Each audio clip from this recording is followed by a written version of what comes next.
ข่าวด่วนปล้นอีกแล้วเหตุการณ์เก่ายังจับบ่ได้เหตุการณ์ใหม่มาปล้นอีกแล้วสดๆฮ้อนๆอยู่ที่เมืองปากซันแขวงบ่อลิคำไซหรือว่าโจรได้ใจปล้นไปแล้วรอดหมดทุกรายตำรวจนำตามจับบ่ได้ก็ทักทายสวัสดี FC ทุกทาน FC ทุกคนมาพบมาพอกับค่อยในซ่องข่าวเด่นข่าวดังข่าวนี้ดังไปทั่วฟ้าเมืองลาวมีคนแชร์กันละเนระนาวทั่วสังคมโลกโซเชียลบ่ว่าจะฟังลาวหรือฟังไทยต่างก็ให้ความสนใจต่างๆนานาถึงเหตุการณ์ครั้งนี้ดังที่พวกเขาเจ้าค่อยหู้จักกันดีที่ผ่านมาในปีที่ผ่านมานี่บ่เคยมีเหตุการณ์การปล้นอยู่ในประเทศลาวของพวกเขาถ้าจะเว้าแล้วว่าในรอบ10-20 ปีว่าต่างซื้อซะตั้งแต่ตอนเปิดประเทศลาวเฮามานี่เหตุการณ์ปล้นนี่นับเทื่อจนได้แต่ว่ามันเป็นเพราะอีหยังผ่านเข้ามาตกใส่ปีนี้มีแต่ปล้นกับปล้นอันคำว่าโจรลักของลักเครื่องนี่เฮาได้ยินมาหลายครั้งหลายคราวแล้วในช่วง5 ปีที่ผ่านมาช่วงนับตั้งแต่โควิดเข้ามาอันโจรลักของลักเครื่องโจรเข้าเฮือนเข้าศาลเวลาเจ้าของเฮือนบ่อยู่นี่อันนี้เป็นเรื่องปกติแล้วแต่คำว่าโจรปล้นเฮือนนี่มันเป็นเรื่องที่บ่ผิดปกมันเป็นเรื่องที่ผิดปกติหลายอยู่ต่างประเทศก็เช่นเดียวกันน้อยนักน้อยหนาจะมีคนไปปล้นนี่มันต้องหมายถึงกลุ่มโจรกองโจรมีกันหลายคนเอิ้นว่าปล้นนี่ใช้อาวุธครบมือไปจี้ไปปล้นไปทวงไปถามเอาทรัพย์สมบัติแบบจงแจ้งแบบที่บ่ย่านต่อกฎหมายแต่ขั้นกรณีว่าโจรไปลักเครื่องลักของไปแบบลับๆไปแบบลี้ไปบ่ให้ไผฮู้ลักไป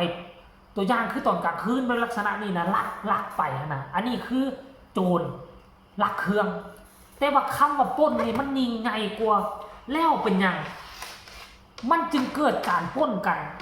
เป็นเวลาเดือนต่อเดือนแบบนี้เป็นอย่างโจรจึงได้ใจขนาดนี้แล้วเป็นอย่างโจรจึงตัดสินใจและเฮ็ดสิ่งที่ยิ่งใหญ่ขนาดนี้อยู่ในประเทศลาวของพวกเขาซึ่งต่างประเทศการปล้นกันนี่เป็นเรื่องที่สำคัญเลยถ้าย้อนยุคไปสมัยบูฮานเนาะโจรเข้าไปปล้นเฮือนประชาชนปล้นคนรวยไปช่วยคนจนโจรนั่นโจรนี่เสือนั่นเสือนี่แต่ว่ามายุคปัจจุบันนี้ยุคโลกาภิวัตน์การปล้นกันนี่บ่ค่อยมีให้เห็นแล้วเพราะว่าหยังเพราะว่าถ้าปล้นไปเจ้าก็บ่รอดเพราะยุคนี้คือยุคเทคโนโลยียุคมีกล้องหมดทุกเส้นทางเงินซ่านบ้านช่องทุกคนมีกล้องวงจรปิดหมดเพราะฉะนั้นโจรเขาจะบ่ปล้นเพราะเขารู้ว่าปล้นไปแล้วมันจะบ่รอดอันนี้เว้าถึงประเทศอื่นนะเว้าถึงประเทศอื่น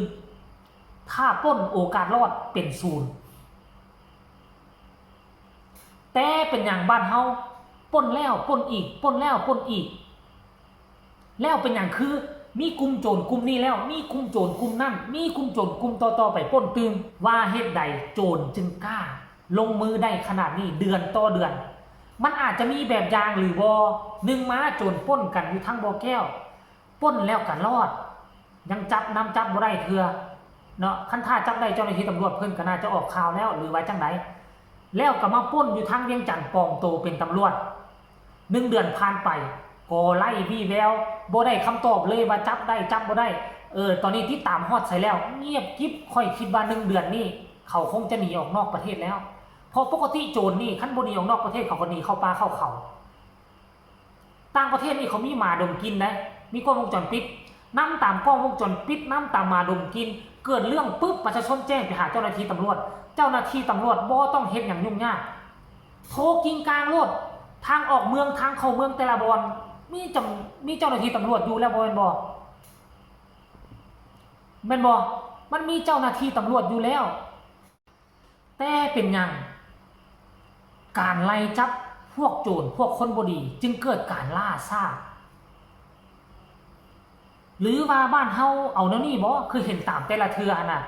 มีโจรปล้นบ่นี้เด้อก่อนเจ้าหน้าที่จะลงไปกวดสอบติดตามตัวแล้วแม่นแล่นเข้าห้องประชุมก่อนประชุมก่อนคงเขตอยู่บริเวณอ้อมข้างอ้อมประชุมแนวนั้นแนวนี้ได้ตอนนี้มีโจรปล้นได้เนาะเฮาควรจะเฮ็ดอันใดสกัดอันใดใช้เวลาประชุมกันเป็นชั่วโมง2 ชั่วโมงช่วง2 ชั่วโมงนี่นะคนหายมันไปใส่แล้ว ประเทศอื่นเขาบ่เอาทฤษฎีเขาเอาการปฏิบัติตัวจริง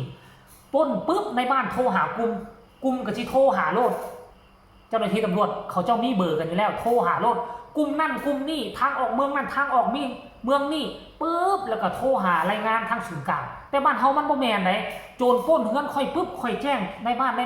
แจ้งหาเจ้าหน้าที่ตำรวจก่อนเจ้าหน้าที่ตำรวจจะมาหั่นน่ะต้องไปเจรจากันก่อนโทรหารายงานนายก่อนนายอนุมัติให้หน่วยนั่นไปเด้อให้กลุ่มกองนี้ไปเด้อแล้วจึงลงมือปฏิบัติถ้าเฮ็ดแบบนี้ค่อยคิดว่ามันบ่ทันกินยุคนี้เป็นยุคโลกโซเชียลแล้วว่าจำเป็นจะต้องเอาลายลักษณ์อักษรมาก่อนบ่ต้องท่าคำสั่งท่าลายเซ็นเกิดปุ๊บโทรหากันปั๊บช่วยกันลัดช่วยกันสกัดมันก็จะได้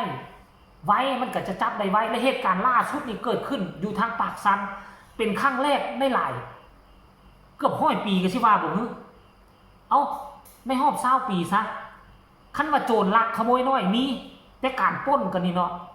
วันที่30นี่เห็นบ่เกิดเหตุโจรปล้นเฮือนโดยรายงานจากประชาชนที่อยู่อาศัยบ้านศรีมงคลเมืองปากซันแขวงบุรีคำไซมีเหตุโจรปล้นชิงทรัพย์มีผู้เสียชีวิต1 คนเป็นแม่ตู้ซึ่งตอนนั้น